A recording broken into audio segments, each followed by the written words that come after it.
I know many of you have been waiting for this, and it's finally time. It's time for Project X Stage 2. This is my upgrade series for the Mongoose XR Pro. Since you saw it last, Project X has evolved quite a bit. I've made a few changes, and I think for the better, so let's take a look. It all starts up top. I ditched those horrid factory bars and replaced them with some of my favorites, 760mm Ace Kit Jessicas.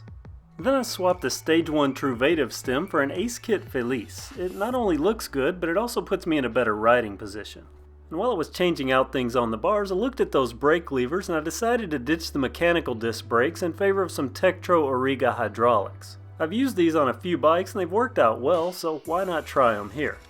From Stage 1 you should recognize this air fork. This is the Uding 32 with 120mm of travel, and after about 6 months it's still going strong. Also from Stage 1 you see the Michelin Wild Rocker tires, but this time they're fitted to Bontrager Mustang Elite wheels. And now this setup is tubeless. One of the largest changes in Stage 2 is the drivetrain. And that starts with new pedals, race face chesters in beautiful red. Those are mounted to a SRAM 1x11 setup, in this case one that I looted off the Nishiki, Colorado. I have an identical setup in the mail, but I couldn't wait any longer, so I borrowed this one temporarily. And of course, this XR Pro is still rocking the D&M Airshock on the rear. You may be asking, what's left of the original bike? Well, there's not much. There's the grips, those are original, and also the WTB saddle and seat post, that's original. And then there's the frame. But remember, this isn't about what you get to keep. This is about the theory that you can have a $2,000 or $3,000 bike experience from a $350 Walmart bike that you spent $500 to $1,000 upgrading. In my case, I spent about $725 over the original $350, so that puts me in at about $1,075. So how'd that work out? For starters, I can say with absolute certainty that Project X is a much better bike than the base XR Pro we started with. We already knew from Stage 1 that the air fork and rear air shock made the ride better and the bike more fun in general. The biggest downside that Project X Stage 1 had going for it was the factory 3x8 drivetrain. So swapping that to the NX 1x11 takes the bike to an entirely new level. Climbing is vastly improved, which is a bit of a surprise, at least considering how much the bike weighs. It still weighs around 35 pounds, which is about a pound or two more than I was expecting, but the 1x11 offsets that quite well. Speaking of offset, let's talk about the Ace Kit bars and stem. Now these really enhance the control, especially over rough terrain. I'll get into why in just a minute, but it is a night and day difference.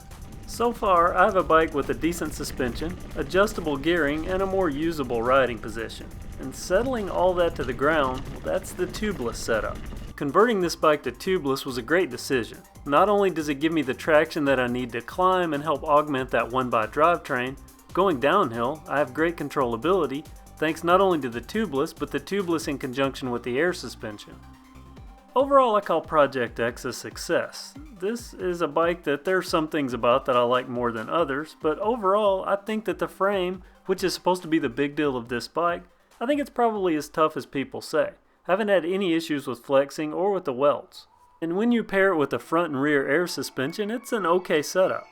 And to me, converting this bike to something like this 1x drivetrain, that's a must. And it took the ride from a curious project bike to something that I don't actively avoid.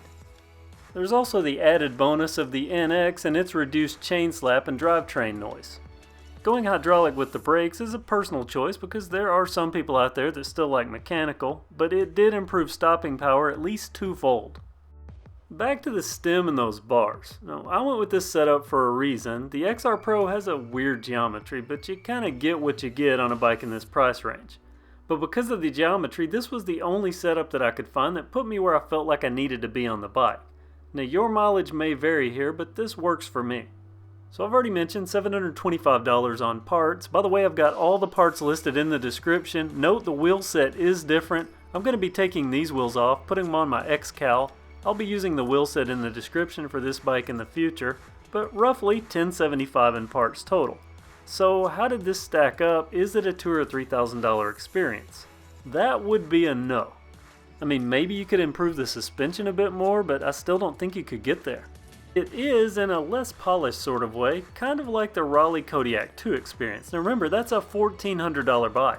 But much of that's likely due to the fact that there are some similar components in the build of Project X and the Raleigh Kodiak 2. I struggled with how to phrase my closing thoughts here, and I finally settled on this, and that's that the upgraded XR Pro, at least in this form, is probably worthy of being considered about a $1,200 bike. Nothing more. I just don't see how it can get to $2,000 or $3,000 experience. But that's not really a failure, because you start out with a bike that you pay $350 for and you can ride today. Then you can pay as you go as you can afford to, and potentially end up with a bike that might give you about a $1,200 bike experience. So that, in my opinion, makes this currently the king of the big box bike hill. At least for now, because there is a new, more affordable and potentially more upgradable threat to the XR's throne, so stay tuned. So let me know what you think. Is Project X a success or just a waste of money? Be sure to comment below. Thanks for watching everyone, and have a great day.